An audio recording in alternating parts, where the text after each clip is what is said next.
Hey, j'espère que vous allez bien. Aujourd'hui je vous retrouve dans une nouvelle vidéo et aujourd'hui on va se concentrer du coup sur une vidéo livre. J'avais décidé du coup de vous proposer une vidéo avec mes flops de l'année en termes de lecture. C'est quelque chose auquel je pense depuis quand même pas mal de temps puisque en général je reviens quand même pas mal de fois sur les livres que j'ai appréciés mais très peu sur les livres que je n'ai pas aimés. Évidemment c'est des goûts personnels, c'est par rapport à ce que moi j'ai pensé du livre et je vais vous expliquer pourquoi je n'ai pas aimé ces lectures là. Après c'est pas parce que moi j'ai pas aimé que le livre est mauvais, c'est juste que moi par rapport à ma lecture j'ai soit pas accroché au personnage, soit j'ai pas aimé l'ambiance de l'histoire, etc. De toute façon moi je vais vous dire pourquoi j'ai pas aimé, mais vous remarquerez quand même qu'il y a un point commun entre tous ces livres là. En général c'est à peu près pour la même chose que je ne les ai pas aimés. Au niveau de la quantité, on en a 7 je crois il me semble, donc on va commencer tout de suite parce qu'il y a quand même pas mal de monde. Donc j'espère que cette petite vidéo vous plaira et je vous laisse avec la suite. Bon je pense qu'on est d'accord pour dire que 7 flops sur une année ça va quand même, c'est pas énorme. Il y a des livres que j'ai genre vraiment pas aimé, puis il y a des livres qui étaient un petit peu mid et j'ai voulu les placer ici parce que justement pour moi ça a pas été des bonnes lectures et donc je voulais y revenir un petit peu dans cette vidéo. Encore une fois comme je l'ai déjà dit mais je vais le répéter, c'est pas des livres qui sont mauvais, c'est juste que moi par rapport à ma lecture j'ai pas aimé. Vous avez également des titres qui vont vous être présentés qui sont des mangas et vous avez aussi des romans, mais j'avoue que j'ai pas mal de mangas. En tout cas j'ai 2-3 mangas qui me viennent en tête. J'en avais 2 autres aussi mais en fait ils étaient dans mes lectures de 2022 donc je pourrais pas vous en parler. Mais en tout cas pour ceux-là, si jamais vous avez vu mes vidéos de bilan lecture, vous savez je pense desquelles je vais vous parler. Bon pour ces lectures-ci je vais vous lire à chaque fois le synopsis parce que de moi-même je serais incapable de vous expliquer. Donc le premier titre est un manga et il s'agit de Alice 19 tome 1. Je lis évidemment les petites notes que j'ai prises. Il s'agit donc d'un shoujo qui est sorti en 2001 au Japon. Donc il est quand même relativement vieux et en termes de catégorie on se situe dans un livre qui est fantastique et qui a de la romance. Je vais donc vous lire le résumé qui est quand même assez long et je pense qu'avec la lecture du résumé vous pourrez comprendre peut-être pourquoi je n'ai pas aimé. Alice est une jeune fille rêveuse mais terriblement renfermée qui éprouve les plus grandes difficultés à exprimer ses sentiments. Secrètement amoureuse d'un garçon qu'elle voit dans ses cours de tir à l'arc, elle assiste avec tristesse à la déclaration d'amour de sa grande sœur éprise du même homme et s'efface en essayant d'oublier sa passion. Comme l'héroïne de Lewis Carroll, elle va pourtant croiser le chemin d'un étrange lapin blanc qui fera basculer dans le fantastique. Ce dernier est perdu au beau milieu d'une route fréquentée et Alice n'hésite pas une seule seconde à voler à son secours, au risque de se faire écraser. Elle apprendra plus tard de la bouche du lapin ayant pris forme humaine qu'elle est un maître du loti, capable de contrôler le pouvoir magique de certains mots sacrés, et que le premier d'entre eux, le courage, vient de lui ouvrir les portes d'un monde fantastique. Globalement comme ça, on est sur un truc fantastique qui semble être pas mal. Franchement, honnêtement, avec le synopsis, c'est pas mauvais du tout. Moi personnellement ce qui m'a posé problème c'est que je suis très chiante avec ça, mais j'ai très peu de mangas assez vieux que j'aime bien parce que je trouve que les mangas en fait vieillissent rapidement par rapport à tout ce qui est proposé et le nombre de sorties qu'on a par an. Encore une fois ça vieillit très vite un manga je trouve à titre personnel, et là pour le coup on sent vraiment que c'est un manga qui date de 2001. C'est pas un manga qui moi personnellement m'a réussi à m'accrocher à l'histoire et aux personnages. J'ai trouvé que tout était trop lent et on tournait trop autour du pot et j'ai trouvé que Alice en tout cas était pas un personnage qui avait spécialement beaucoup de charisme, et en général quand les personnages sont pas trop charismatiques j'ai du mal à m'attacher et à vouloir continuer l'histoire. Honnêtement quand j'ai eu terminé le premier tome, parce que c'est le tome 1, j'avais plus un sentiment de ouf enfin que oh mon dieu je veux savoir la suite, et c'est une des raisons pour laquelle de toute façon j'ai pas continué cette série là. Moi c'était mon père qui me l'avait passé, en fait il l'avait eu suite à un échange avec quelqu'un avec qui il échange pas mal de trucs, et donc du coup elle avait échangé différents mangas mais qui sont quand même assez vieux. Il y en a d'ailleurs un deuxième qui se retrouve dans cette sélection-ci parce que moi j'ai vraiment du mal avec le côté old school. Alors old school style Dragon Ball ça passe parce que j'ai lu les premiers tomes de Dragon Ball, j'avais trouvé ça très bien. Et là pour le coup en fait il y a rien de particulier qui fait qu'on a vraiment envie de continuer. Et puis à la base aussi je suis pas très fan de shoujo, c'est pas du tout mon style de base. J'ai voulu quand même tenter parce que je me suis dit des fois il y a des shoujo que j'aime bien. C'est pas mon style de prédilection donc il y en a très peu, mais là pour le coup ça l'a pas fait avec moi malgré le côté fantastique que j'adore à la base. Ça j'ai pas accroché du tout et du coup ça fait partie de mes premières déceptions de l'année parce que là en fait vous les avez, je les ai notés en tout cas suite à un petit tour sur mon Goodreads, donc en fait vous les avez vraiment dans l'ordre où je les ai lus. Et Alice a été la première déception de l'année que j'ai pu avoir, la première vraie déception parce que comme je vous ai dit il y en a quelques-uns qui ne sont pas vraiment des déceptions mais plus je m'attendais à autre chose, et là pour le coup ça a été vraiment une réelle déception et je suis un peu déçue parce que moi le côté fantastique m'avait attiré, c'est mon genre de base, mais ouais, ça l'a pas fait. Celui-ci, vous avez pas pu passer à côté si vous suivez mes vidéos. Je l'ai beaucoup atomisé dans toutes les vidéos où j'ai parlé de lui. Que ce soit le versus compte interdit que j'ai fait, ou alors mon bilan lecture où il était là. Je l'ai beaucoup défoncé et ça va être encore une fois pour moi le moment d'en parler. Je rappelle encore une fois que c'est basé par rapport à mes goûts personnels. Ce que je vais dire, faut pas le prendre méchamment si jamais un auteur passe par là, mais c'est juste par rapport à ce que moi j'attendais. Pour celui-là en plus, qui plus est, les fois où j'en ai parlé, pour le coup j'ai pas été très gentille, mais je peux pas inventer des propos que je ne pense pas. Voilà, je parle à chaque fois de mon ressenti à moi évidemment. Et il s'agit tout simplement de Rumpelstiltskin, qui du coup est un conte interdit, qui a été écrit par Maud Rookstool, je crois que c'est comme ça que ça se prononce, j'espère en tout cas. Je vous mets toujours les affichettes à l'écran, je vous l'ai pas dit tout à l'heure, j'espère que j'aurai la place de les mettre. Mais ouais, c'est un conte interdit et en fait ça a été vraiment le premier conte interdit où pour le coup je lui ai mis qu'une seule étoile à celui-ci, ce qui est quand même pas mal péché pour moi parce que je déteste mettre des une étoile, rien que par rapport au respect pour l'auteur et tout. Je mets toujours une étoile par respect. Là franchement c'est juste par respect pour l'autrice que j'ai mis une étoile parce que pour moi, rien n'allait dans ce livre-là. Donc c'est en termes de genre du fantastique slash horreur, il y a les deux mélangés. Je vais vous lire du coup le résumé. Alors faut savoir que les contes interdits, les résumés sont très sommaires. Ça vous permettra pas de comprendre vraiment ce qui va se passer, mais plus ou moins quelque chose comme ça. Voilà, c'est très sommaire encore une fois les contes interdits. Réellement ça ne vous donne pas vraiment l'histoire qui va se passer, mais plus une globalité. Je suis désolée, ça fait que changer les nuages dehors, donc ça doit sombrir et tout à certains moments. J'espère que ce sera pas trop dérangeant. Donc Rumpelstiltskin, démon du petit peuple, pourchasse Lucia avant même sa naissance. Son œil malveillant se délecte de sa lumière depuis la nuit des temps. Maman, quel est son nom? Comment s'appelle l'affreux lutin qui se cache sous mon lit? Exerçant des chantages émotifs savamment orchestrés, Rumpelstiltskin en sème l'angoisse, engendre la folie et récolte la mort. Comment une mère peut-elle espérer sauver ses enfants de l'emprise d'un traqueur intemporel, fugace et démoniaque? Rumpel, comment? Rappelez-vous son nom car même quand vous le surprendrez sous votre lit, il sera déjà trop tard. Croyez-vous avoir ce qu'il faut pour lire cette nouvelle version horrifique du fameux conte des frères Grimm? Attention, vous pouvez devenir obsédé par ce qu'il se cache sous votre lit. J'aime beaucoup justement moi les trucs un peu sommaires comme ça des contes interdits parce qu'on ne va pas vraiment vif dans le sujet en fait, mais on vous laisse sous-entendre plus ou moins ce qui va se passer. Et là moi ça l'a pas fait du tout. En fait, si vous avez vu mes autres vidéos, je vous en parle, j'énumère point par point ce qui moi m'a dérangé. Globalement en fait ça reste toujours la même chose, c'est que j'ai rien compris au livre en fait. Il y a beaucoup trop de trucs qui sont mélangés, on se retrouve avec différentes légendes. On a la légende de Rumpelstiltskin, en plein milieu on a je sais plus exactement quelles légendes sont mélangées parce que là ça fait vraiment très longtemps que je l'ai lu, ça fait depuis le mois de mai je crois, donc j'ai plus exactement les points qui sont mélangés, mais pour moi ça faisait beaucoup trop. J'avais l'impression qu'en fait on avait pris plein de trucs horrifiques, qu'on les avait mis ensemble. Il y a des passages aussi qui sont décrits qui sont vraiment dégueulasses, mais ça sert à rien dans l'histoire, c'est même pas horrifique, c'est juste dégueulasse. On reviendra sur ce point là avec un autre livre, je crois que c'est le dernier dont je vais vous parler donc. Mais pour moi le Rumpelstiltskin n'a aucun sens, réellement. L'intrigue elle est bonne, parce qu'on a vraiment du coup, comme dans le synopsis vous en parlez un petit peu, mais une enfant qui est maudite avant même sa naissance, et sa mère qui essaye justement de comprendre pourquoi, de faire en sorte que ça soit pas difficile à elle pour vivre, etc. Mais je trouve qu'on aurait pu aller beaucoup plus loin avec ça, et en fait ça a tellement été tout foutu ensemble que c'est pas cohérent du tout. On a notamment mon ami le Roger ou Robert Le Phoc, je crois que c'était Robert Le Phoc, qui arrive et que je comprends pas du tout, donc c'est pas du tout cohérent. Ça donne pas spécialement envie de lire. Moi je sais que je me le suis tarée jusqu'à la fin parce que vraiment j'avais envie de le terminer, j'avais pas envie de rester en plein milieu d'un livre, et d'autant un conte interdit. Je collectionne les contes interdits, c'est quelque chose qui m'intéresse beaucoup. Je connaissais pas la légende de base, mais franchement honnêtement, à part le fait que c'était un lutin démoniaque, honnêtement ça m'a pas donné spécialement d'infos sur la légende de base. J'avais été obligée d'aller regarder après par la suite. Il y a trop de scènes vraiment bizarres et puis j'ai pas accroché à l'histoire en fait, tout simplement. L'histoire est pas accrocheuse, et je sais que je suis pas la seule à avoir eu justement ce problème là. Je sais qu'il existe du coup un spin-off qui a été fait dans l'univers des contes interdits qui est Clé le Carnassier. Putain, j'ai pas envie de le lire, honnêtement. Alors que pourtant à la base, moi les contes interdits, même si j'ai pu avoir quelques déceptions, celui-ci est le pire pour l'instant que j'ai pu lire parce que il m'a pas parlé du tout. Il y a des gens qui ont beaucoup aimé en fait le côté un petit peu légende pour celui-là, mais en fait vraiment le côté fantastique de ce conte-là, moi ça m'a pas du tout parlé et j'ai pas aimé celui-ci. C'est pour l'instant celui qui m'a le plus déçu, et j'avoue que voilà, je m'y attendais pas spécialement parce qu'à la base moi comme je vous dis, le côté un petit peu malédiction, je pensais que ça serait bien, mais ça m'a pas parlé, et celui-ci du coup fait partie de mes pires lectures de l'année. Alors pour celui-ci, c'est pas vraiment une énorme déception. Le seul truc, c'est que ça reste quand même une déception parce que je m'attendais pas à ça.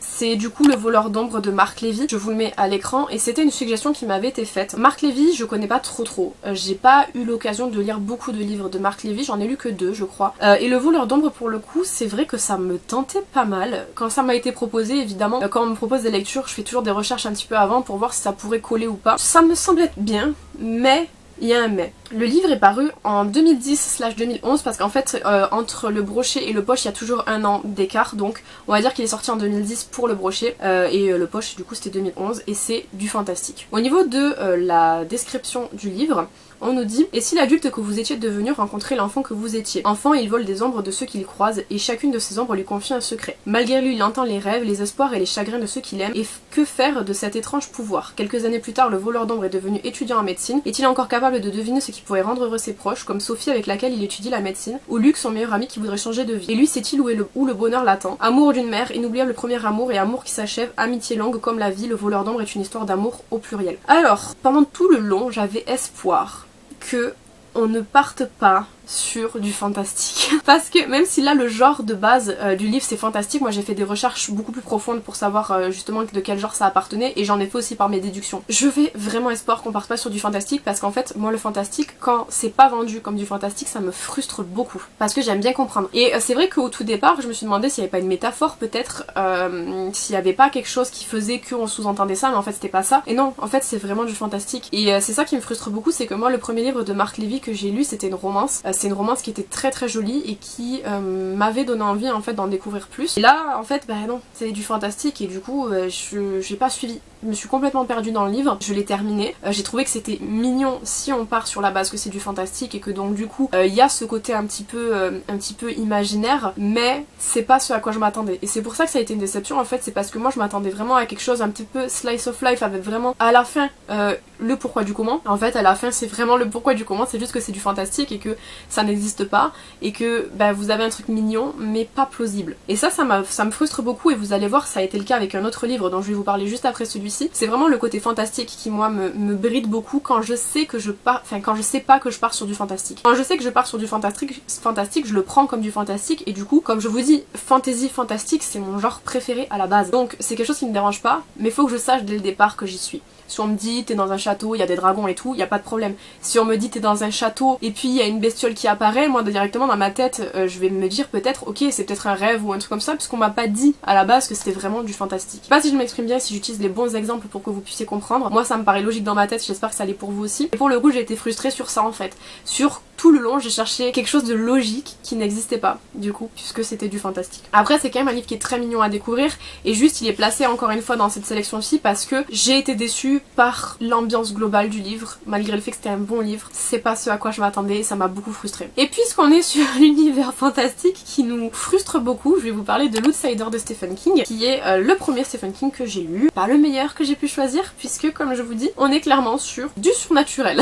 Donc l'Outsider de Stephen King est sorti en 2020, c'est pas un livre qui est très très vieux, et donc du coup la catégorie c'est surnaturel, enfin en tout cas de ce que j'ai pu faire des recherches etc c'est surnaturel. Moi je l'aurais placé en thriller fantastique. Thriller surnaturel, je sais pas trop. Je vais vous lire du coup le descriptif qui, encore une fois, ne dit pas que c'est du fantastique, vous allez voir. Quand un garçon de 11 ans est retrouvé et assassiné dans un parc municipal de la petite ville de Finn City, des témoins désignent le coach Terry comme coupable. Bientôt, ADN et empreintes confirment la culpabilité de ce père de famille aimé de tous. Horrifié par ce meurtre brutal, le détective Ralph, dont le fils a été entraîné par Mayland, ordonne une arrestation rapide et publique. L'enquête s'accélère et s'avère que Mayland a un alibi. Des preuves indiquent qu'il était en dehors de la ville ce jour-là. Et on sait bien que des personnes ne peuvent pas être à deux endroits à la fois, à moins que... Franchement, on est parti vraiment sur une enquête là, on est d'accord. Mais c'est pas une enquête, il y a une enquête, d'accord? Tout le long du livre, j'étais là, en plus il est très très long, il fait 800 pages, 700, entre 600 et 800, je sais plus exactement combien. Tout le long du livre, j'étais en mode genre... Mais oui! Genre, je suis passée par toutes les possibilités imaginables pour expliquer pourquoi Mayland était à deux endroits à la fois. Et ma plus grande théorie était qu'il avait un frère jumeau et qui du coup avait la même ADN. Jusqu'à là c'est plausible. Et non, pas du tout. Pas du tout. On est carrément sur un truc surnaturel avec vraiment une apparition d'un monstre en fait. Enfin d'un monstre, d'une légende qui existe en fait. Et franchement, j'étais vraiment déçue parce que pour moi en fait, dans le descriptif, on vous indique pas vraiment que ça va se passer via une légende de quelque chose. C'est peut-être le genre de Stephen King à la base. Encore une fois, moi c'était le premier Stephen King que je lisais et à l'heure actuelle j'en ai pas lu beaucoup plus. J'en ai même lu qu'un seul mais c'était écrit sur Richard Bachman, je vous en avais parlé. Et en fait non, moi ça m'a frustrée énormément parce que tout du long j'étais en train de mettre des théories et tout, et je me suis rendu compte en fait à la moitié du livre que bah non c'est du surnaturel, donc non. Et ouais, moi ça m'a laissé sur ma faim, malgré le fait que l'intrigue de base était bonne, que l'histoire était bonne, que justement on aurait pu avoir vraiment une enquête hyper intéressante si justement il était parti sur l'idée que effectivement l'ADN pouvait s'expliquer par le fait qu'il avait un frère jumeau. Là ça aurait été ouf, même si je m'y attendais, ça aurait été incroyable, et j'aurais mis plus que ce que j'ai mis là en termes de notes. Et là pareil, c'est un livre qui a pas été mal noté parce que l'histoire elle est pas mauvaise, mais juste ça m'a frustré énormément que l'intrigue se termine comme ça, et ouais, je suis restée complètement sur ma faim pour ce livre là, j'ai été très déçue, et ouais, je suis complètement passée à côté, et ça fait partie du coup des lectures, pas que j'ai regretté, mais du coup qui m'ont laissé sur ma faim au niveau de l'année 2023, parce que je m'attendais vraiment pas à ça, et ouais, j'étais vraiment déçue. On retourne sur un manga encore, et on va parler du coup du manga Le Loup de Hinata, et c'est le tome 1, et encore une fois on va être toujours sur la même vibes, mais c'est un manga de 2004. Ça va rejoindre pas mal le premier manga dont je vous ai parlé, c'est en termes de catégorie un seinen qui parle de samouraï, donc on est loin de la première catégorie, mais vous allez comprendre tout de suite. Au niveau de l'histoire, on se situe en 1963, plus rien ne va à Kyoto. Les fiefs de Shoshu et d'Ochu attaquent depuis des années la population, prétextant une punition divine, puisque selon eux, le shogunat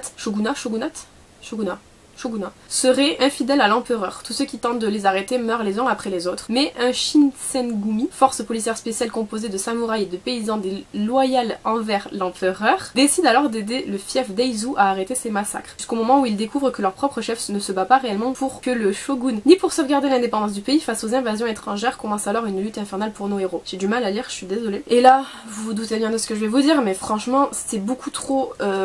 c'est un récit qui est beaucoup trop old school pour moi. On se situe quand même en 1863, donc c'est encore plus loin que tout ce que j'ai pu lire jusqu'à maintenant. Je crois que c'est vraiment le récit où je suis le plus loin là, en termes d'époque. Mais pour le coup, moi, les histoires, que ce soit des romans, que ce soit des mangas, que ce soit n'importe quoi, qui sont dans l'historique, en fait, c'est un truc où j'ai beaucoup de mal, parce que moi, l'histoire à l'école, c'était pas ma catégorie préférée d'études, hein. Franchement, j'ai voulu faire histoire de l'art, ça a pas duré très longtemps, mais l'histoire, c'est vraiment très compliqué. En plus, les dates et tout, genre moi, je suis une quiche sur ça. Donc l'histoire, c'est pas ce qui m'intéresse le plus, et donc du coup, forcément, j'étais pas spécialement trop intriguée par ça, quoi. C'était un peu trop lointain pour moi, et j'ai tout simplement pas accroché à l'histoire ni au personnage. Voilà, c'est parce qu'il y a un côté old school, je pense, qui fait que j'ai eu du mal à m'imprégner et à même m'immiscer entre les personnages. Je sais pas, mais en tout cas ça l'a vraiment pas fait sur moi.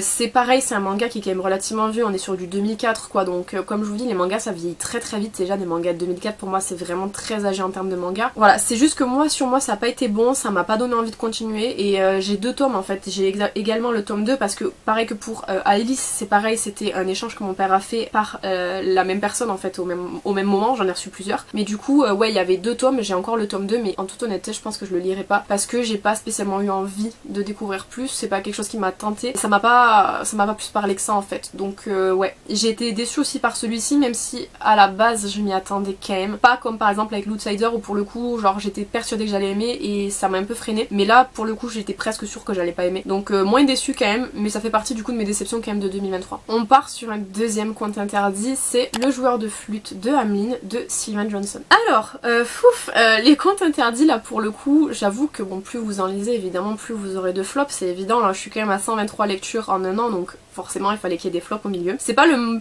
Il est pas pire que Rumpelstiltskin, hein, je vous rassure. Et j'avoue qu'il y a une petite déception quand même. Ça fait partie des contes interdits évidemment, et celui-ci a été écrit en 2018. J'ai lu la version Ada. J'ai lu la version Ada aussi pour Rumpelstiltskin, je voulais pas mentionner. Et en termes de genre, bah j'ai fait par rapport à mes connaissances, à l'aide de mes connaissances, et moi je détermine que c'est du fantastique. Voilà, après peut-être que c'est pas ça, mais moi en tout cas je l'ai lu, et le ressenti que j'ai eu c'était ça. Donc au niveau de l'histoire, encore une fois c'est très évasé sur les contes interdits. Une jeune femme violemment agressée est laissée pour morte par 3 monstres sur une plage de la côte du Maine. Un petit village touché par des disparitions multiples et une cérémonie païenne cauchemardesque. Un shérif lugubre et alcoolique incapable de mettre fin au fléau. Un tueur en série libéré puis recruté afin de trouver la bête sévissant dans le parc de l'océan. Une enseignante à la beauté Aphrodite qui sacrifie tout pour sauver les siens. Je vous dis c'est difficile aujourd'hui. Bon ben je pense que vous avez compris. Le fait que ce soit fantastique ça m'a dérangé franchement.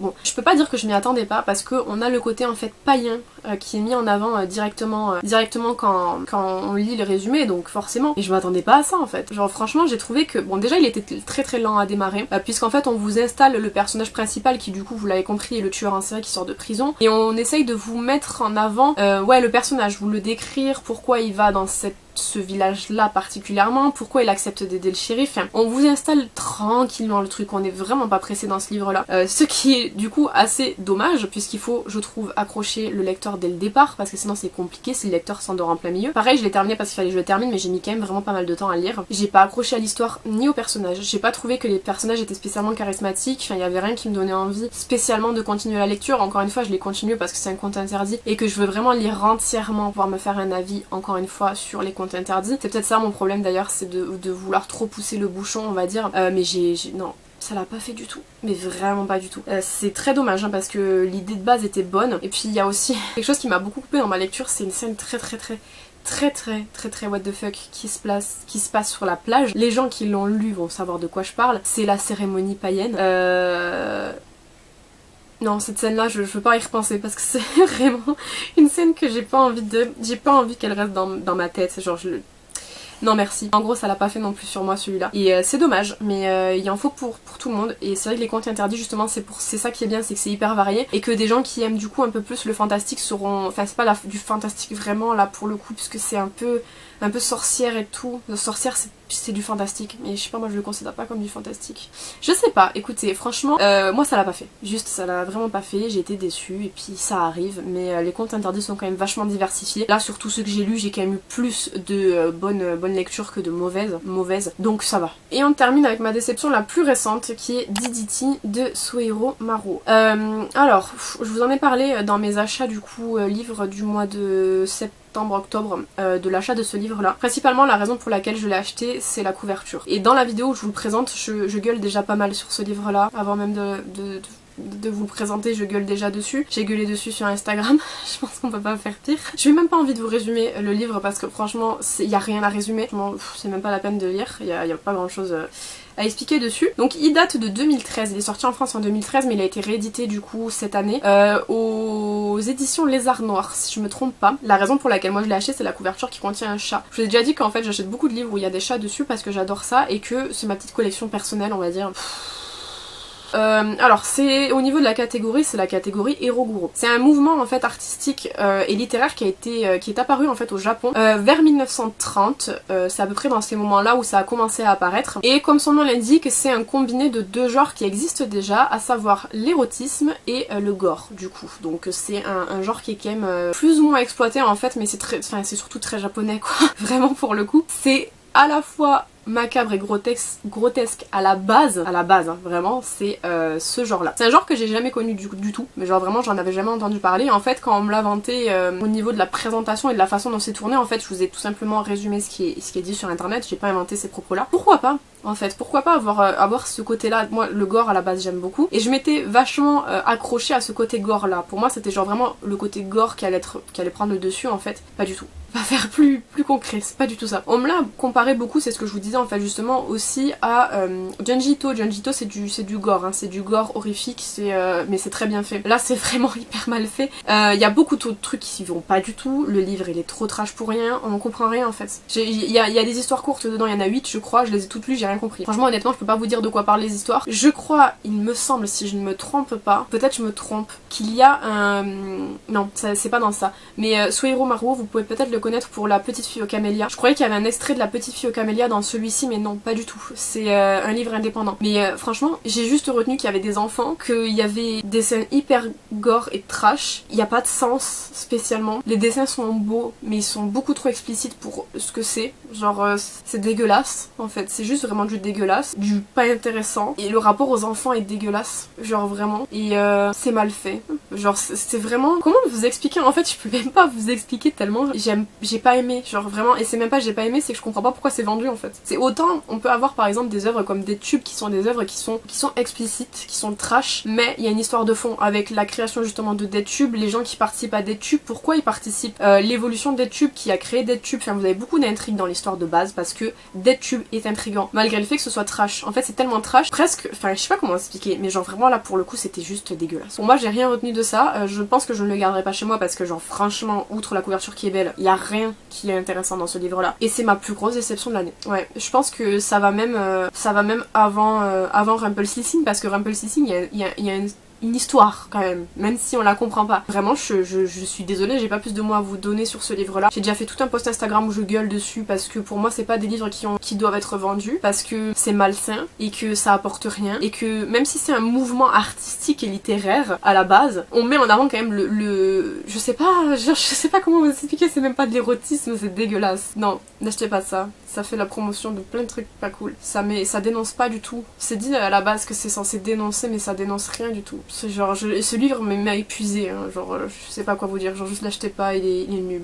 Bon, j'ai essayé de faire le tour de manière propre des livres. Vous comprendrez que, encore une fois, comme je vous ai dit, à part pour le dernier, pour le coup, il m'a vraiment fortement énervé et flemme quoi. Le reste c'est des livres qui ne me plaisent pas personnellement. Même pour le dernier j'ai envie de dire ça me plaît pas personnellement, peut-être je suis pas la cible à la base. On va pas revenir sur le sujet, mais là c'est des livres que moi j'ai pas aimé personnellement, mais peut-être que vous si vous aimez bien le genre à la base vous allez kiffer. Ça reste encore une fois un truc personnel, ne le prenez pas pour vous. Enfin si, prenez-le pour vous en conseil on va dire, mais je veux dire si jamais par exemple vous avez adoré l'Outsider de Stephen King, c'est ok, hein, c'est pas grave. Moi j'ai juste pas aimé, ça m'a pas touché spécialement. Mais je voulais vraiment vous faire cette présentation là parce qu'encore une fois je reviens très souvent sur les livres que j'ai aimés, mais très peu sur les livres que j'ai pas du tout aimé. Je pense que je vous ferai une même vidéo mais avec mes livres préférés de l'année, ce qui va être très compliqué. Notamment en fait je voudrais faire toute l'année en fait j'ai fait des petites battles avec quel est mon livre préféré de chaque mois. J'aimerais qu'on fasse le bilan en fait, le final, quel est mon livre préféré de l'année ensemble, parce que ça va être terrible. Je me rappelle les choix que j'ai mis pour la première, les premiers 6 mois de l'année, c'est les chefs-d'œuvre de Junji Ito tome 2 qui a gagné. Mais pour l'autre partie c'est pas encore terminé parce que décembre n'est pas fini, mais ça va être très compliqué de choisir je pense. Voilà bah écoutez, j'espère que cette petite vidéo vous aura plu. N'hésitez pas à me dire ce que vous avez pensé dans les commentaires, évidemment comme toujours. N'hésitez pas à vous abonner si c'est pas encore fait. Quant à moi je vous retrouve bientôt dans une prochaine vidéo. En attendant, prenez soin de vous.